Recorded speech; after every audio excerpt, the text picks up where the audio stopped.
Selamat malam saudaraku, Shalom. Kita bersyukur senantiasa merasakan penyertaan Tuhan di sepanjang kehidupan kita hari tadi yang sudah kita lewati. Dan tidak bisa dipungkiri saudaraku, setiap saat kita membutuhkan pertolongan Tuhan agar dimampukan menyelesaikan segala sesuatu dengan baik. Tetapi saudaraku, kita pun juga sadar bahwa seringkali untuk mendapatkan pertolongan Tuhan harus menanti dengan sabar agar pertolongan itu sungguh-sungguh kita alami di dalam kehidupan kita. Mari saudaraku, kita mengakhiri perjalanan kita hari ini dengan sejenak merenungkan firman Tuhan. Injil Markus pasal 5 ayat 35. Ketika Yesus masih berbicara, datanglah orang dari keluarga kepala rumah ibadat itu dan berkata, "Anakmu sudah meninggal. Untuk apa engkau masih menyusahkan guru?" Saudaraku yang dikasihi Tuhan, saat kita harus antri panjang di sebuah mall, ketika kita akan membayar barang-barang belanjaan kita, merupakan sebuah situasi, sebuah keadaan yang tidak mengenakan. Kadangkala kita bosan, merasa waktu sangat lama berlalu, kita capek, belum lagi antrian semakin banyak. Saudaraku yang dikasihi Tuhan, di saat kita antri ada dua hal yang harus kita lakukan, yang kita sadari, supaya kita benar-benar bisa membayar dengan baik di kasir. Yang pertama saudaraku, mari kita yakin bahwa setelah kita antri atau menanti cukup lama, kita pasti bisa membayar, mendapatkan kesempatan untuk membayar belanjaan kita di kasir. Kemudian yang kedua saudaraku, di saat antri kita harus sabar. Kita harus menunggu dengan sabar satu persatu orang-orang di depan kita membayar, baru kita bisa membayar dengan baik. Yakin bahwa mendapatkan kesempatan dan sabar itulah kunci supaya kita bisa mengantri dengan tenang dan dengan baik. Demikian juga Yairus saudaraku, untuk akhirnya mendapatkan pertolongan Tuhan, anaknya bisa disembuhkan oleh Tuhan Yesus. Dia pun harus dengan sabar mengantri saat Tuhan menolong anaknya. Saudaraku yang dikasihi Tuhan, siapakah Yairus itu? Saudaraku, kalau kita mencermati atau membaca Injil Markus pasal 5, kita bisa menemukan bahwa Yairus merupakan kepala rumah ibadat. Sebagai kepala rumah ibadat, saudaraku, tentu dia adalah orang yang dihormati oleh orang lain. Dinilai tingkat kerohaniannya tinggi. Tetapi pada waktu itu, dia mempunyai seorang anak perempuan yang sedang sakit parah. Kalau dibiarkan, tidak segera ditolong, maka anak perempuannya itu bisa mati.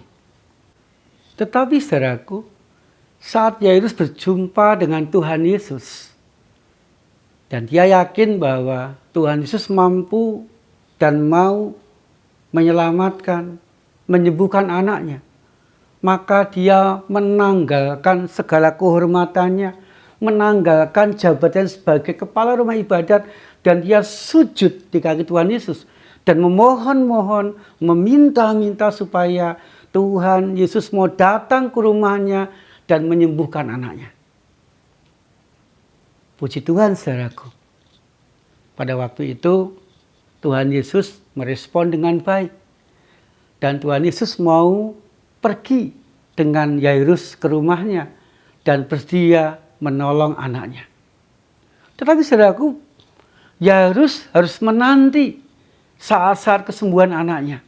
Tiba-tiba saudaraku datang perempuan yang sakit pendarahan 12 tahun dan menyentuh jubah Tuhan Yesus dan disembuhkan oleh Tuhan Yesus. Kemudian Tuhan Yesus harus ngobrol dulu dengan perempuan itu beberapa saat. Yairus menanti giliran anaknya sembuh dengan setia, dengan sabar. Dia menunggui sampai Tuhan Yesus selesai ngobrol dengan perempuan yang sudah disembuhkan itu. Saudaraku yang dikasihi Tuhan, tidak berselang lama datanglah orang-orang dari rumah Yairus dan beritahukan bahwa anaknya perempuan sudah mati dan mengatakan, "Tuanku, anakmu sudah mati. Mengapa engkau harus menyusahkan guru datang ke rumahmu? Percuma." Saudaraku, di tengah-tengah keadaan Yairus yang dengan sabar menanti antrian saat Tuhan Yesus menyembuhkan anaknya, kabar dari orang-orang yang datang kepadanya itu tentu bisa saja menghancurkan iman Yairus, bisa saja menghancurkan kesabaran Yairus untuk menanti pertolongan Tuhan.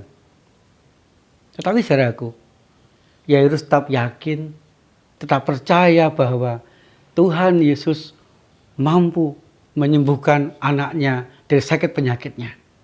Ditambah lagi, Tuhan Yesus mengatakan, "Jangan khawatir, anakmu tidak mati, tetapi ia tidur." Saudaraku, lalu Tuhan Yesus tetap melanjutkan perjalanan menuju rumah Yairus. Yang diajak masuk adalah keluarganya dan beberapa muridnya. Ketika Yairus sabar menanti pertolongan Tuhan, sabar menanti giliran mendapat kesembuhan bagi anaknya, Tuhan Yesus benar-benar menyembuhkan anak Yairus yang sedang sakit itu. Yairus dan keluarganya sungguh mengalami sukacita yang luar biasa, dan dia bersyukur kepada Tuhan. Karena kesabaran, karena iman yang luar biasa, menghadapi antrian yang panjang, menghadapi godaan. Akhirnya Yairus sekeluarga mengalami pertolongan Tuhan yang luar biasa di dalam hidupnya. Demikian juga dalam kehidupan kita sehari-hari, saudaraku, kita pun juga sangat membutuhkan pertolongan Tuhan. Karena kita menyadari bahwa kemampuan kita terbatas menghadapi, menyelesaikan beratnya hidup, menyelesaikan segala pergumulan yang kita hadapi. Kita sangat membutuhkan pertolongan Tuhan. Tetapi saudaraku, mari kita menyadari seringkali untuk mengalami pertolongan Tuhan harus siap, sabar, dan setia menanti antrian, menanti giliran Tuhan benar-benar menolong kita. Sehingga saudaraku, saat kita sabar menanti pertolongannya, maka kita pun akan mengalami seperti Yairus. Tuhan menolong tepat pada waktunya dengan caranya. Pertolongan Tuhan itu akan membawa kebaikan dalam kehidupan kita. Pertolongan Tuhan itu akan memampukan kita menyelesaikan segala masalah, segala pergumulan yang kita hadapi dalam kehidupan kita dari hari ke hari. Sehingga saudaraku, saya mengajak, mari kita sabar menanti pertolongan Tuhan. Amin. Saudaraku, mari kita mengakhiri renungan malam ini dengan saling mendoakan seorang dengan yang lain. Tuhan, malam ini kami bersama-sama menyerahkan pergumulan, persoalan, kesulitan, harapan kehidupan kami ke dalam tangan Tuhan. Biarlah pertolongan-Mu itu dengan sabar kami nantikan. Dan kesabaran kami itu membuat kami sungguh-sungguh mengalami, mendapatkan pertolongan Tuhan yang dahsyat dalam hidup kami. Kami bersama-sama berdoa ya Tuhan, untuk setiap anggota keluarga kami. Bila mereka dimanapun mereka berada, apapun keadaan mereka, tetap di dalam cinta kasih Tuhan. Tetap merasakan berkat rezeki yang cukup dari hari ke hari. Tetap sehat dan tetap mau mendukung, mau menopang satu dengan yang lain. Di dalam nama Tuhan Yesus Kristus, kami panjatkan doa kami. Amin. Selamat malam saudaraku. Sampai jumpa di renungan malam esok hari. Tuhan Yesus senantiasa menyertai dan memberkati kita.